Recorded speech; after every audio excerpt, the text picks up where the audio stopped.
in skoonheid. Wat beteken die woord skoonheid vir juffrou? Meneer, skoonheid beteken vir juffrou wanneer 'n vrou of 'n dogter gesien word as 'n dame. Wie het 'n invloed op juffrou se loopbaan in skoonheid gehad? Die invloed wat ek sal sê die grootste was my ma. En ek dink dis net reg dat elke dogter se moeder hulle model behoort te wees in skoonheid. Ek kan nog onthou as jong dogtertjie hoe my ma ons verskriklik mooi aangetrek het en natuurlik elke uitrusting het 'n bypassende handsak gehad. My ma het self ook altyd verskriklik mooi gelyk. Ek kon haar altyd weer herinner. So as ek moet sê, dit sal my ma wees wat die grootste invloed in my lewe in skoonheid gehad het. Op watter ouderdom het juffrou begin met modelwerk? Ek het op die ouderdom van 6 jaar oud het ek met modelwerk begin.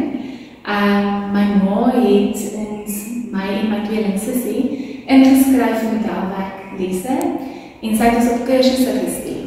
Ons het natuurlik ook aan modelkompetisies ook deelgeneem en wat 'n wonderlike herinnering vir ons was. Het juffrou aan enige modelkompetisies deelgeneem? Ja, juffrou het aan heel wat modelwerkkompetisies deelgeneem. In die laerskoolloopbaan en in die hoërskoolloopbaan, ook selfs toe ek 'n student was, het juffrou deelgeneem aan modelkompetisies. Ek dink die kompetisie wat vir juffrou die meeste uitgestaan het, was vir juffrou in 2007 as Miss Islandstar gekroon was. Dit was nou nogal 'n lekker verrassing geweest en juffrou het 'n diamantring gewen. Juffrou dra hom tot vandag die nog en ek hou altyd hom aan my vinger en dit is nogal ietsie lekkers om aan terug te dink. Is daar enige moderaad wat juffrou van ons land die dogters het? Ja, daar is definitief raad wat ek vir die Ranties dogters sal nalaat.